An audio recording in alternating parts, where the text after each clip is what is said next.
সেনাপ্রধানের শঙ্কাই সত্যি হতে চলেছে।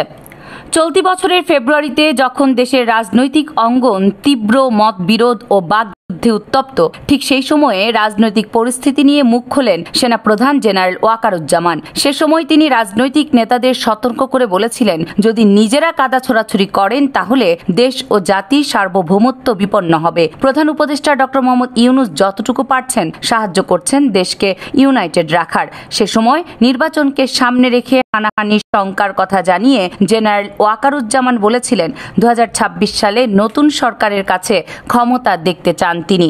এরপর বাহিনীর সদস্যদের ক্যান্টনমেন্টে ফেরাতে চান। সেই লক্ষ্যে রাজনৈতিক দলগুলোকে এক থাকার আহ্বান জানান। ওই সময় সেনাপ্রধানের এই বক্তব্য নিয়ে রাজনৈতিক অঙ্গনে তোলপাড় শুরু হয়। তিনি বলেছিলেন, নিজেরা যদি কাদা ছোড়াছুড়ি করেন, মারামারি কাটাকাটি করেন, এই দেশ এবং জাতির স্বাধীনতা সার্বভৌমত্ব বিপন্ন হবে। 4 মাস পর সেনাপ্রধানের সে বক্তব্য নতুন করে আবারও প্রাসঙ্গিক হয়ে উঠেছে। দেশের নির্বাচনী কাউন্টডাউন শুরু হওয়ার পর থেকে ক্রমেই রাজনৈতিক মতানৈক্য ভয়াবহ রূপ ধারণ করতে শুরু করেছে। জামাত ইসলাম পিআর পদ্ধতি ছাড়া নির্বাচন হতে না দেওয়ার বার্তা দিয়েছে, আর এনসিপির ভাষ্য, বিচার সংস্কার ছাড়া দেশের মানুষ নির্বাচন মেনে নেবে না।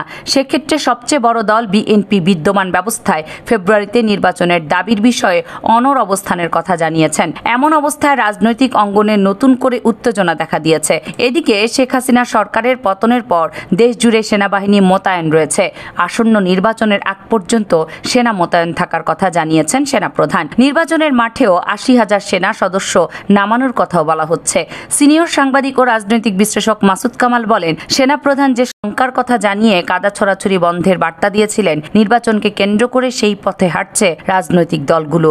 তবে সার্বভৌমত্ব বিপন্ন হতে পারে এমন কোনো পর্যায়ে যায়নি পরিস্থিতি। কোনো কারণে নির্বাচন পিছিয়ে গেলেও সেনাবাহিনী বিতর্কিত কোনো পদক্ষেপ নেবে না বলেও মনে করেন সিনিয়র সাংবাদিক মাসুদ কামাল।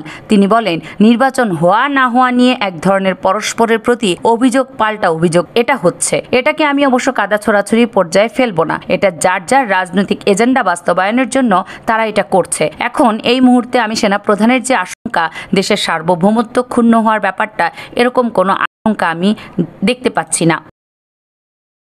কামরুন নাহার, রাখি, কেএনআর মিডিয়া।